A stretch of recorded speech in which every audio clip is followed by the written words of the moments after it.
Mithila education में आप सभी का स्वागत है। आज हम लोग चर्चा करेंगे आरटीई एक्ट 2009 का, राइट टू एजुकेशन एक्ट 2009, शिक्षा का अधिकार अधिनियम 2009।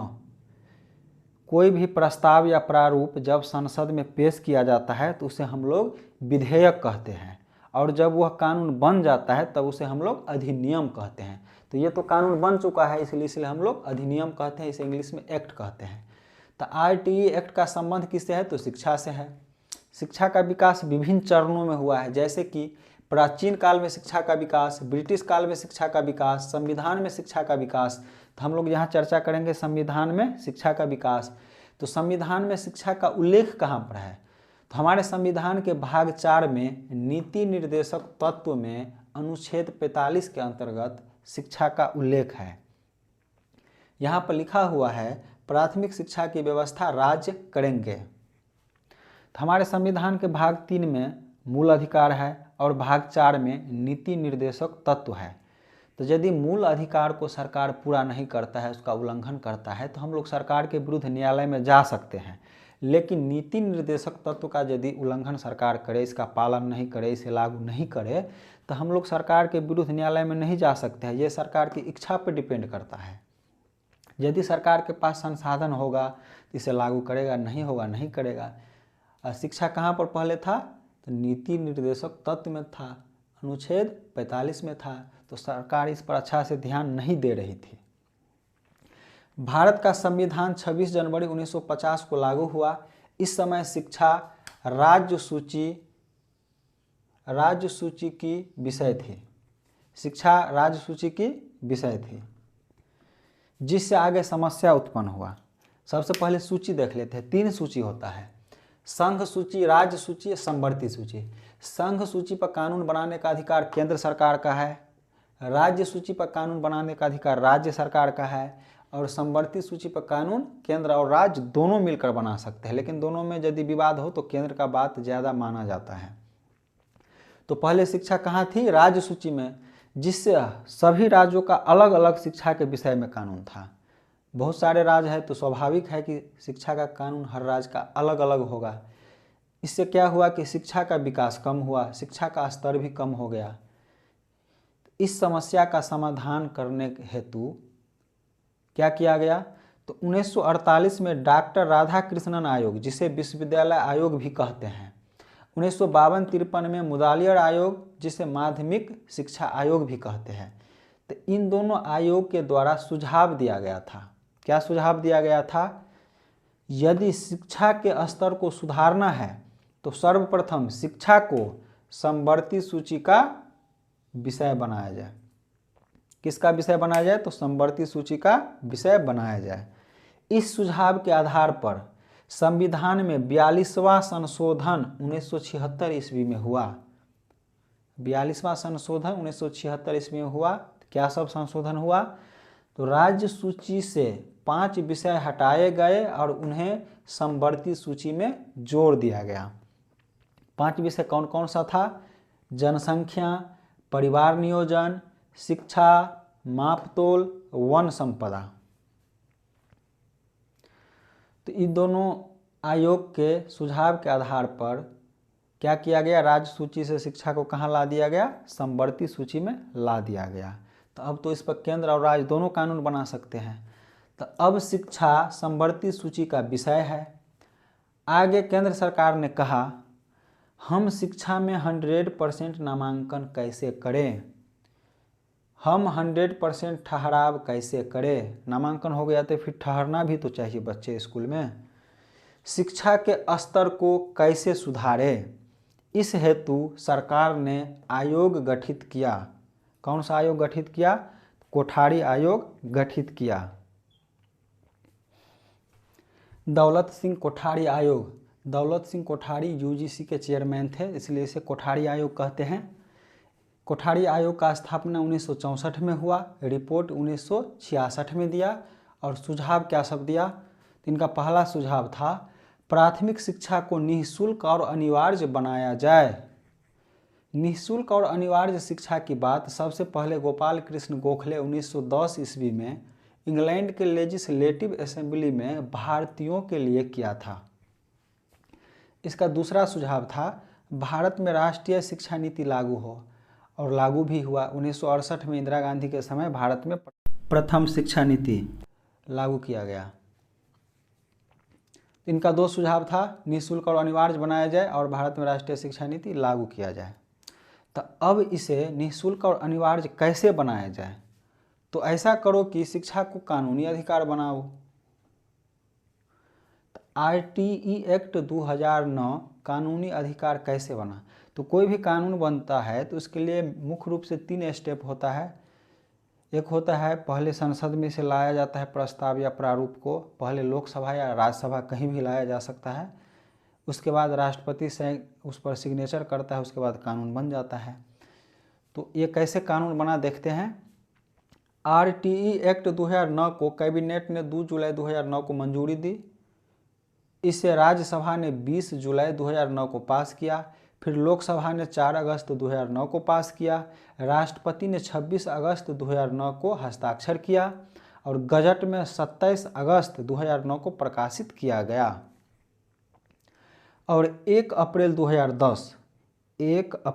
2010 को RTE एक्ट को लागू कर दिया गया, जम्मू और कश्मीर को छोड़कर, क्योंकि वो उस समय अलग था, इंडिया ही में था लेकिन उसका थोड़ा रूल रेगुलेशन अलग था, इसलिए वहाँ पर लागू नहीं हुआ था।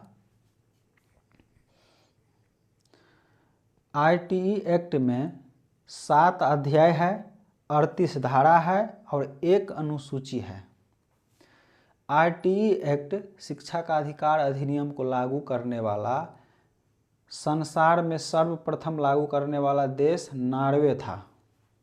नॉर्वे। अब भारत 135वें नंबर का देश है। RTE एक्ट 2009 को 86वां संविधान संशोधन 2002 द्वारा 2 रूपों में कानून बना दिया गया। 2 रूपों में, एक बालक के लिए और दूसरा बालक के माता पिता के लिए। बालक के लिए मूल अधिकार के रूप में और उसके माता पिता के लिए मूल कर्तव्य के रूप में। मूल अधिकार जो भाग 3 में है, मूल अधिकार के अंतर्गत अनुच्छेद 21 के ए में जोड़ दिया गया, 6 से 14 वर्ष के बालकों को निःशुल्क व अनिवार्य शिक्षा दिया जाएगा। अनुच्छेद 51 ए में 11वें नंबर पर के वाक्य जोड़ दिया गया। के वाक्य में क्या लिखा हुआ है? तो माता पिता या संरक्षक द्वारा 6 से 14 वर्ष के बच्चों हेतु प्राथमिक शिक्षा प्रदान करना। इसका मतलब ये हुआ कि इसे मूल अधिकार भी बना दिया गया बच्चों के लिए। बच्चा का ये मूल अधिकार है, इसलिए इसे हर हाल में सरकार को देना ही होगा, मूल अधिकार को देना ही पड़ता है, नहीं तो इसके विरुद्ध न्यायालय में जाया जा सकता है। और मूल कर्तव्य में भी इसे शामिल कर दिया गया। तो माता पिता के लिए 6 से 14 वर्ष के बच्चे को प्राथमिक शिक्षा दिलवाना मूल कर्तव्य है। और संविधान में भाग 3 में मूल अधिकार है और भाग 4 के 51 के ए में मूल कर्तव्य है। 10 मूल कर्तव्य है, 11वें नंबर पर इसे जोड़ा गया था। तो अभी तक हम लोग जितना पढ़े हैं उसका ऑल ओवर एक बार पूरा रिवीजन देख लेते हैं। तो सबसे पहले संविधान में शिक्षा अनुच्छेद 1945 में था, भाग 4 के नीति निर्देशक तत्व के अनुच्छेद 45 में था, तो इसलिए यहाँ पर दिक्कत उत्पन्न हो रही थी। उसके बाद शिक्षा कहाँ पर था? राज्य सूची में था, इसलिए अलग अलग हर राज्य का नियम कानून था जिससे दिक्कत हो रही थी। तो 1948 राधाकृष्णन आयोग और 1952-53 मुदालियर आयोग के सुझाव से 42वां संशोधन 1976 को शिक्षा को राज्य सूची से समवर्ती सूची में ला दिया गया। अब समवर्ती सूची में आने के बाद फिर सरकार इसमें सुधार करने के लिए कोठारी आयोग 1964-66 का गठन किया। और कोठारी आयोग का सुझाव क्या था? निःशुल्क और अनिवार्य बनाया जाए और राष्ट्रीय शिक्षा नीति लागू किया जाए, और 1968 में लागू भी हुआ। उसके बाद बोला कि इसे अनिवार्य और निःशुल्क बनाने के लिए सबसे अच्छा क्या होगा? तो इसे कानून ही बना देते हैं। तो इसे फिर कानून बना दिया गया। जो कानून बनाने का प्रक्रिया होता है, राज्यसभा, लोकसभा, राष्ट्रपति का सिग्नेचर, उस तरह से RTE एक्ट 2009 को कानून बना दिया गया और 1 अप्रैल 2010 से पूरे देश में लागू कर दिया गया। संविधान संशोधन 86वां संविधान संशोधन 2002 में इसे दो रूपों में बालक के लिए और माता पिता के लिए मूल अधिकार और मूल कर्तव्य के रूप में जोड़ दिया गया, 21 के ए में और 51 के ए में। अब इससे आगे आरटीई एक्ट में जो धाराएं हैं अब उसका चर्चा करेंगे। आरटीई एक्ट 2009 में 38 धाराएं हैं जिसको बारी बारी से देखते हैं। तो धारा नंबर 1, अधिनियम का नाम, लागू होने की तारीख तथा विस्तार क्षेत्र की चर्चा है। धारा नंबर 2, महत्वपूर्ण शब्दों की व्याख्या है। 1, बालक। बालक का क्या मतलब है? 6 से 14 वर्ष की बालक या बालिकाएं। बालक लिखा रहेगा, इसका मतलब बालक और बालिकाएं दोनों हुआ। और उम्र कितना? 6 से 14 वर्ष का। प्रारंभिक शिक्षा का मतलब हुआ क्लास 1 से 8 तक। समुचित सरकार, केंद्र सरकार, राज्य सरकार या केंद्र शासित प्रदेश। स्थानीय सरकार, नगर निगम, ग्राम पंचायत। स्कूल, पूर्णतः सरकारी स्कूल, सहायता प्राप्त स्कूल, प्राइवेट स्कूल, विशिष्ट स्कूल। विशिष्ट स्कूल मतलब एनवीएस, नवोदय विद्यालय की तरह। धारा 3, 6 से 14 वर्ष के सभी बालक बालिकाओं को उपलब्ध। ये जो एक्ट है और ये जो क्लास 1 से 8 तक का शिक्षा है, 6 से 14 वर्ष के सभी बालक बालिकाओं को उपलब्ध है। धारा 4, उम्र के आधार पर प्रवेश। कोई बालक जिस उम्र का है उसको उम्र के हिसाब से कक्षा में प्रवेश देना है। ऐसा नहीं कि कोई बच्चा बड़ा हो गया है, क्लास 5 के लायक है, लेकिन उसको पहला में एडमिशन कर दे। यदि ऐसा करेंगे तो बच्चा और नहीं सीख पाएगा, क्योंकि वो क्लास में छोटे बच्चे के साथ रहेगा तो उसे अपने आप में शर्म लगेगा और नहीं सीख पाएगा। इसलिए उम्र के हिसाब से उसे क्लास में प्रवेश देना है। यदि उसमें कुछ कमी है तो उसको अलग से आप क्लास लेकर के अलग टाइम में उसको उस बेसिक चीज़ को पढ़ाइए, लेकिन उसको एडमिशन देना है उम्र के सापेक्ष ही। धारा 5, देश के किसी भी स्कूल में स्थानांतरण का अधिकार। टीसी देने से मना नहीं कर सकते हैं। मना करने पर कानूनी कार्यवाही तथा अगले स्कूल में बिना टीसी का प्रवेश। धारा 6, बालक के घर से 1 और 3 किलोमीटर की दूरी पर क्रमशः प्राथमिक एवं उच्च प्राथमिक स्कूल की स्थापना। प्राथमिक स्कूल 1 किलोमीटर की दूरी पर होना चाहिए और उच्च प्राथमिक 6 to 8 3 किलोमीटर की दूरी पर होनी चाहिए। धारा 7, केंद्र एवं राज्य सरकार के व्यय का अनुपात। शुरुआत में 65:35 था। 65 हुआ केंद्र का, 35 हुआ राज्य का। अभी वर्तमान में 60-40 अनुपात चल रहा है। शिक्षा पर जो भी खर्च होगा, वेतन आदि जो भी हो, उस पर 60% केंद्र का और 40% राज्य का। पूर्वोत्तर का राज्य जो है, गरीब राज्य जैसे 7 सिस्टर्स वाला राज्य हो गया, उधर के लिए है 90-10, 90 केंद्र और 10 राज्य का। धारा 8, समुचित सरकार की कर्तव्य। धारा 9, स्थानीय सरकार की कर्तव्य। धारा 10, माता पिता के कर्तव्य। धारा 11, पूर्व प्राथमिक शिक्षा की व्यवस्था शिशु केंद्रों या आंगनवाड़ी केंद्रों द्वारा।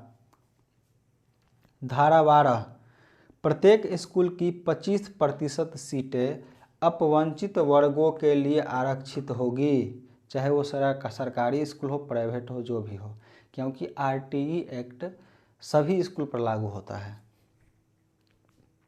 धारा 13, कोई प्रवेश परीक्षा नहीं। पकड़े जाने पर पहली बार 25,000 तथा बाद में जितना बार भी पकड़ाएंगे हर बार 50,000 जुर्माना लिया जाएगा। इसलिए स्कूल में एडमिशन के लिए कोई प्रवेश परीक्षा नहीं लेना है, कोई प्रवेश शुल्क नहीं लेना है। पकड़े जाने पर ली गई राशि का 10 गुना जुर्माना। धारा 14, उम्र प्रमाण पत्र न होने पर भी प्रवेश देना होगा। धारा 15, निर्धारित अवधि के बाद भी प्रवेश देना होगा। नामांकन का जैसे रहेगा कि मार्च अप्रैल तक नामांकन लेंगे, उसके बाद भी यदि आता है तो उसे प्रवेश देना होगा। कभी भी बच्चा आए उसे स्कूल में एडमिशन लेना ही होगा।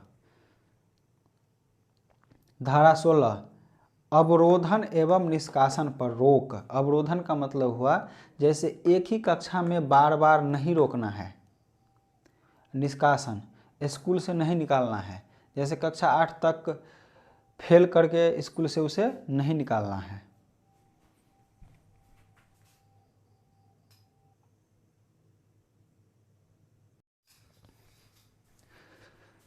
धारा 17 किसी भी प्रकार की शारीरिक या मानसिक प्रताड़ना पर रोक।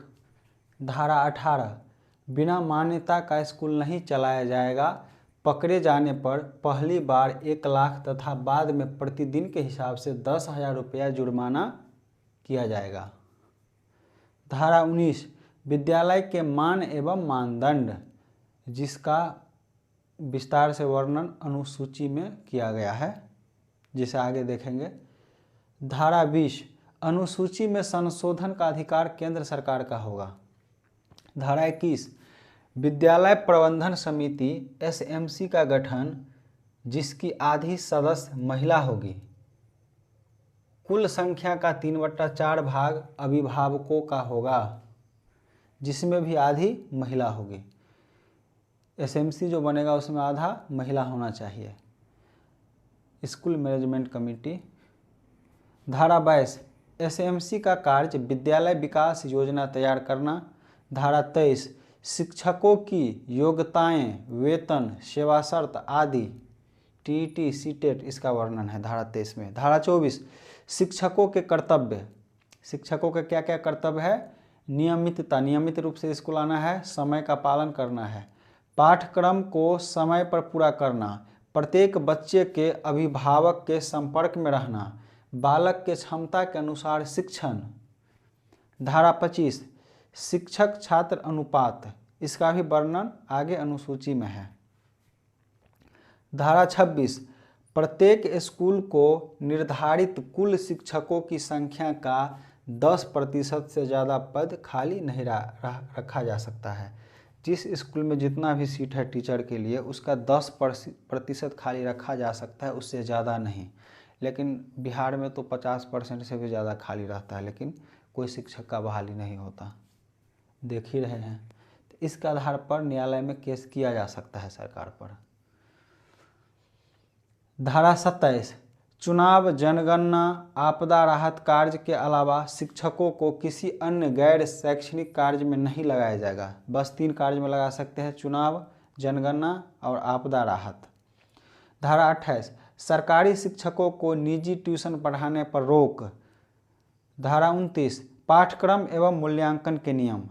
इसमें क्या सब है? एक में है बाल केंद्रित शिक्षा, मतलब शिक्षा के मुख्य रूप से शिक्षा में देखा जाए तो शिक्षक, विद्यालय और बालक में मेन सबसे जो ज़्यादा वैल्यू होता है वो बालक का होता है। बालक को केंद्र में रखा जाता है, इसीलिए बाल केंद्रित शिक्षा कहते हैं। समावेशी शिक्षा मतलब सभी को एक साथ पढ़ाना है। समावेशी का मतलब होता है सभी लोगों को एक साथ समावेशित करके पढ़ाना। जैसे अभी के स्कूल में चाहे वो विकलांग ही क्यों न हो, लेकिन उसे नॉर्मल बच्चों के साथ ही रख के पढ़ाया जाता है, वही हुआ समावेशी शिक्षा। गतिविधि आधारित शिक्षा, सर्वांगीण विकास मतलब बच्चों का सर्वांगीण विकास हो उस तरह का शिक्षा देना चाहिए। तो सर्वांगीण विकास की शिक्षा।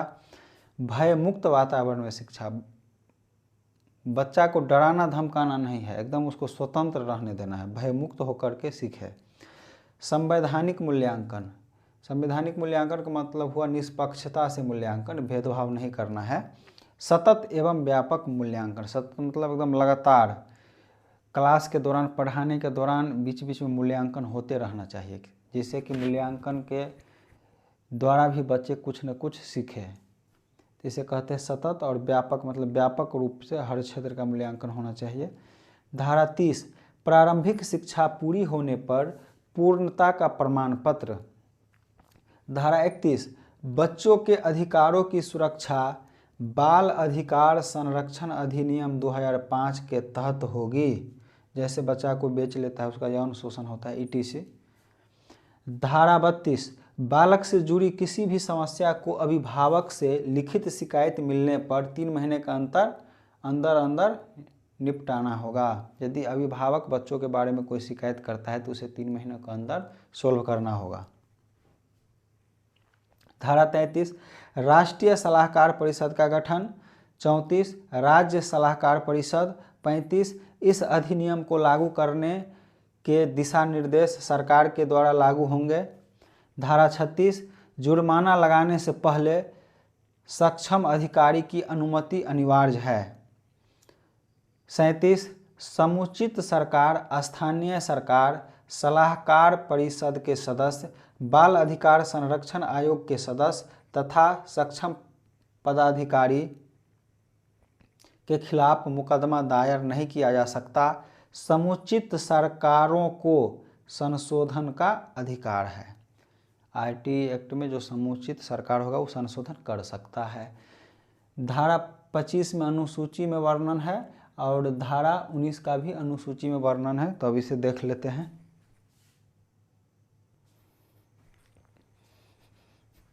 अनुसूची धारा 19 विद्यालय के मान एवं मानदंड। पहला है सभी मौसम में सुरक्षित रहने वाले विद्यालय भवन। दूसरा खेल का मैदान। तीसरा बालक बालिकाओं के लिए अलग अलग शौचालय। चौथा पुस्तकालय। शुद्ध एवं साफ पेयजल की व्यवस्था। मिड डे मील पकाने के लिए रसोई का पर्याप्त स्थान। रैंप, स्कूल में सीढ़ी के बीच में जो गाड़ी उड़ी चढ़ाने के लिए रहता है उसे रैंप बोलते हैं। सुरक्षा की दृष्टि से स्कूल के चारों तरफ 4 दीवारी, एक एचएम कक्ष, एक स्टोर रूम, एक रसोई, एक स्टाफ रूम। प्रत्येक कक्षाओं के लिए पृथक कक्षा कक्ष होना चाहिए। तो विद्यालय में इतना व्यवस्था होनी चाहिए। धारा 25 शिक्षक छात्र अनुपात।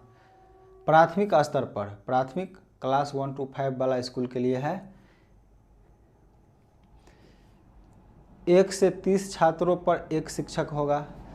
यदि 31 से 60 के बीच रहता है छात्रों की संख्या तो 2 शिक्षक होगा। 61 से 90 पर 3, 91 से 120 पर 4, 121 से 150 पर 5 शिक्षक होगा। 150 तक संख्या होगा तो एचएम नहीं होगा। 150 प्लस होने पर 1 एचएम भी होगा। जैसे कि 151 से लेकर 200 तक रहेगा तो 5 शिक्षक होगा, साथ में 1 एचएम होगा, दोनों मिला के 6 हो गया। 200 छात्रों तक शिक्षक छात्र अनुपात 1:30 ही रहेगा, परंतु 200 से अधिक छात्राओं पर या छात्रों पर 1:40 हो जाएगा। 1 साल में 200 दिन खुलेंगी स्कूल, जिसमें लगभग 800 घंटे शिक्षण कार्य होगा। एक शिक्षक प्रत्येक सप्ताह न्यूनतम 45 घंटे कार्य करेगा। शिक्षण या शिक्षण से संबंधित जो भी कार्य हो, एक दिन में 6.5 घंटा लगभग पड़ता है। शिक्षक 30 मिनट पहले स्कूल आएगा और 30 मिनट बाद स्कूल से जाएगा।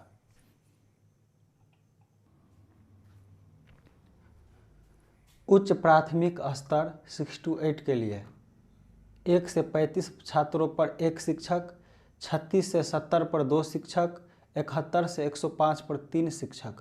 यदि संख्या 100 तक है तो एचएम नहीं होगा। 100 से प्लस होने पर 1 एचएम होगा, पूर्णकालिक एचएम। और 6 to 8 के लिए भाषा, गणित, विज्ञान एवं सामाजिक विज्ञान विषय के शिक्षक पूर्णकालिक होंगे। कार्य शिक्षा, कला शिक्षा, स्वास्थ्य एवं शारीरिक शिक्षा के एक अंशकालिक शिक्षक होंगे। वैसे तो अनुपात 1:35 है 6 to 8 के लिए, लेकिन 1:40 तक हो सकता है। मतलब 1 शिक्षक होगा 40 छात्रों पर, इतना तक हो सकता है, इससे ज़्यादा नहीं। कार्य दिवस 1 to 5 में था 200 दिन, इसमें है 220 दिन। उसमें था 800 घंटा, इसमें है 1000 घंटा। और बाकी चीज़ें सेम है, इसमें भी आधा घंटा पहले स्कूल आना है और आधा घंटा बाद जाना है। 2 प्राथमिक स्कूल पर 1 उच्च प्राथमिक स्कूल होना चाहिए। SMC स्कूल मैनेजमेंट कमेटी, इसका चुनाव 3 वर्ष के लिए होता है। स्कूल प्रबंधन समिति, इसके 2 भाग है, साधारण सभा और कार्यकारिणी समिति। साधारण सभा के सदस्य होते हैं स्कूल में पढ़ने वाले प्रत्येक बालक के माता पिता, स्कूल में कार्यरत प्रत्येक शिक्षक व शिक्षिका, स्कूल परिधि में निवास करने वाले जिला प्रमुख, जिला परिषद के सदस्य, नगर पालिका का अध्यक्ष या सदस्य, प्रधान, पंचायत समिति सदस्य, सरपंच, वार्ड पंच, भूतपूर्व शिक्षक, सांसद या विधायक। कार्यकारिणी समिति साधारण सभा में से ही चुनाव द्वारा अध्यक्ष और उपाध्यक्ष बनाया जाता है। केवल अभिभावक, अध्यक्ष और उपाध्यक्ष केवल अभिभावक बन सकते हैं, शिक्षक लोग नहीं बन सकते हैं। कार्यकारिणी समिति, इसका सदस्य होता है 16 को, 15 + 1, तो एक होता है जो 16वां सदस्य, इसे HM द्वारा मनोनीत किया जाता है। बाद बाकी 15 में से 11 जो होता है, 11 यानी 75% अभिभावक होता है। 12वां जो होता है HM खुद होता है। 13वां होता है एक शिक्षिका। 14वां होता है सरपंच या वार्ड पंच। 15वां होता है बालक या बालिका। लेकिन कैसा बालक? तो जो बालक उच्च कक्षा में पढ़ता हो और पिछली कक्षा में सर्वोच्च अंक प्राप्त किया हो। तो SMC इस तरह से बनाया जाता है। 3 वर्ष के लिए इसका चुनाव होता है। ऑल ओवर देखा जाए तो SMC में 75% अभिभावक होते हैं और महिला की संख्या जिसमें 50% होता है। तो इस तरह से RTE एक्ट 2009 का थ्योरी समाप्त हो गया। अब इससे ज़्यादा किसी भी एग्जाम में नहीं पूछ सकता है। वैसे नॉर्मली इससे सीटेट में क्वेश्चन आता है हर बार एक, लेकिन उतना ज़्यादा भी नहीं आता है। फिर भी इसमें जितना जो इसका धाराएं हैं जो सब है उसको जानना बहुत ही ज़रूरी है, क्योंकि इस पे आधारित बहुत सारा क्वेश्चन अदर एग्जाम में आते हैं। RTE एक्ट 2009 से विभिन्न परीक्षाओं में पूछे गए प्रश्न। पहला प्रश्न है, निम्नलिखित संरचनाओं में से शिक्षा का अधिकार अधिनियम 2009 किसकी वकालत करता है? समावेशी शिक्षा, पृथक्करण, मुख्यधारा शिक्षण, एकीकृत। पृथक्करण मतलब होता है अलग अलग, तो पृथक्करण, मुख्यधारा शिक्षण, एकीकृत शिक्षा, ये तीनों का तो RTE एक्ट 2009 में चर्चा ही नहीं है, जबकि हम लोग धारा 29 में पढ़े थे समावेशी शिक्षा। तो इसका आंसर हो जाएगा समावेशी शिक्षा। समावेशी शिक्षा कहते किसे हैं? समाज में सभी वर्गों का शारीरिक, मानसिक, नैतिक, सामाजिक विकास करना समावेशी शिक्षा है। समाज के ऐसे बालक जो दृष्टि दोष, शारीरिक अक्षमता, श्रवण दोष, मानसिक विसंगति से ग्रसित है, उनके लिए शुरू की गई थी समावेशी शिक्षा 2009-10 में।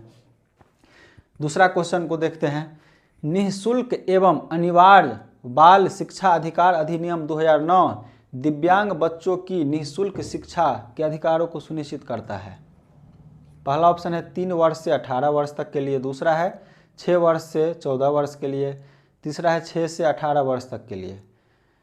तो RTE एक्ट 2009 या निःशुल्क एवं अनिवार्य बाल शिक्षा अधिकार अधिनियम 2009 में नॉर्मल जो बच्चा होता है, नॉर्मल बच्चा मतलब जो 40% से कम विकलांग है और 40% से ज़्यादा विकलांग होता है उसे हम लोग कहते हैं विकलांग।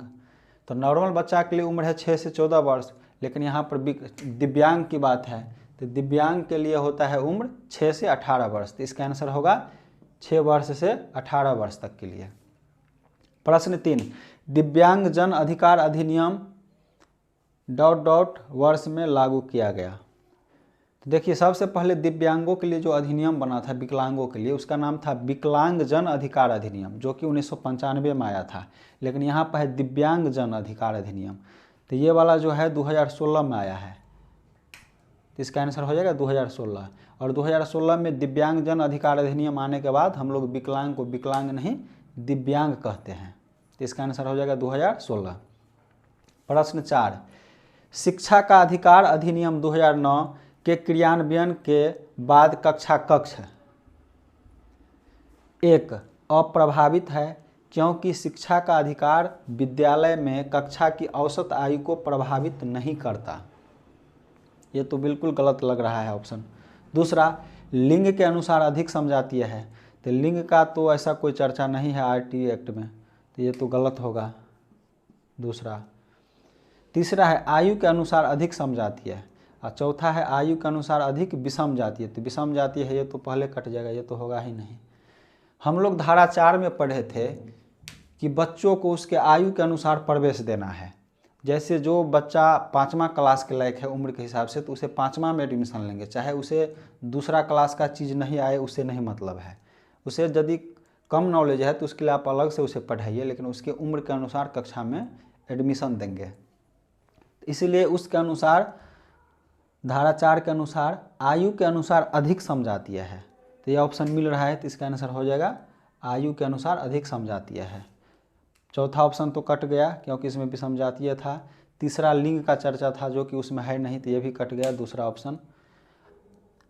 दूसरा और चौथा कट गया, इसका आंसर होगा तीसरा। पहला को देख लेते हैं एक बार।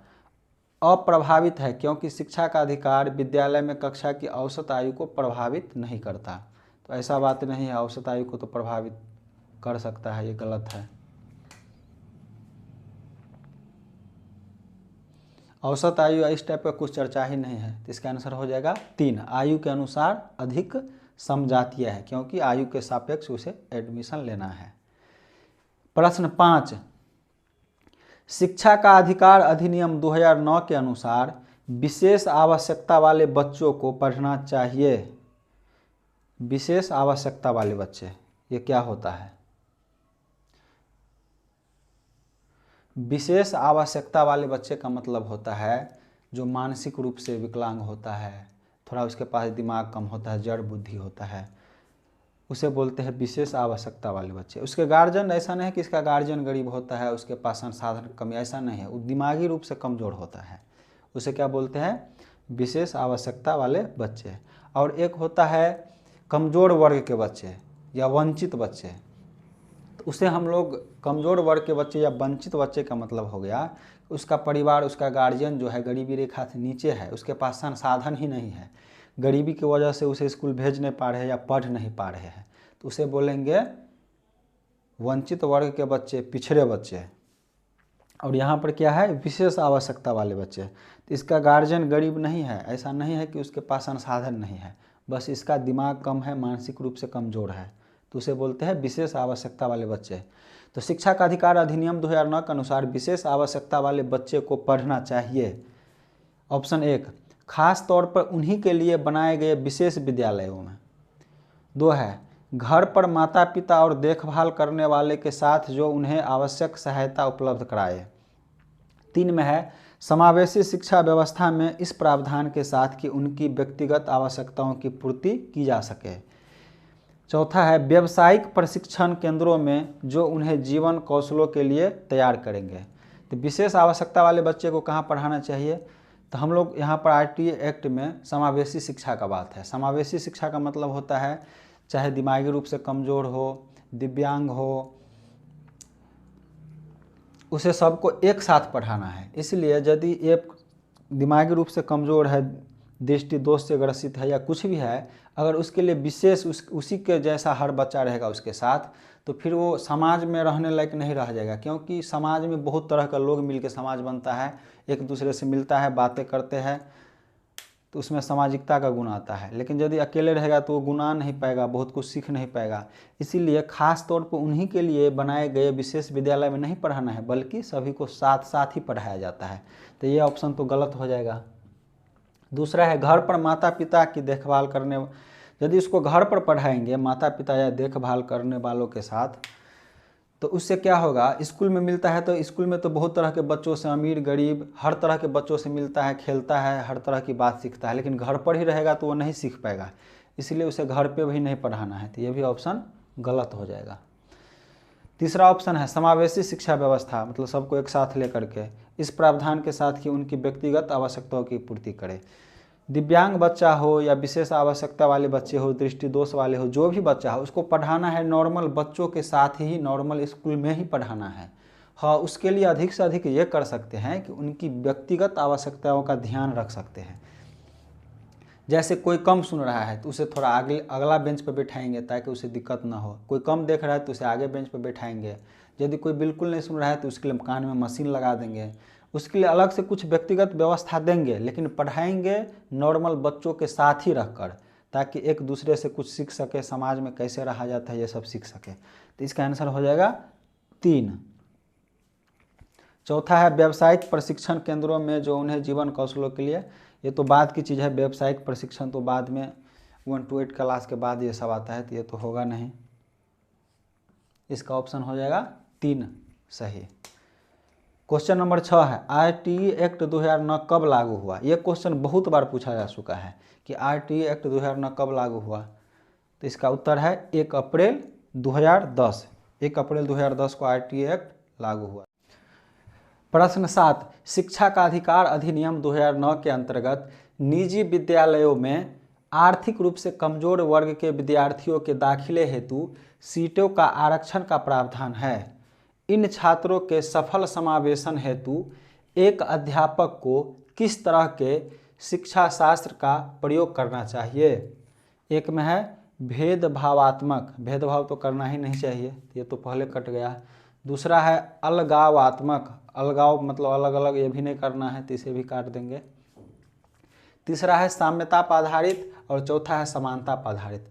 समानता का मतलब हुआ सभी के लिए समान अवसर देना, तो सभी के लिए तो यहाँ पर समान अवसर नहीं दिया जा रहा है, जो आर्थिक रूप से कमजोर है उसको कुछ विशेष अवसर दिया जा रहा है, तो ये तो होगा नहीं चौथा। तो इसका आंसर होगा तीसरा, साम्यता पर आधारित। साम्यता का मतलब होता है साम्य भाव, एकदम नरम, जो कमज़ोर वर्ग है उसको उसके साथ हम लोग नरमी से पेश आते हैं, उसको थोड़ा विशेष अवसर देते हैं, इसलिए यहाँ आंसर होगा साम्यता पर आधारित।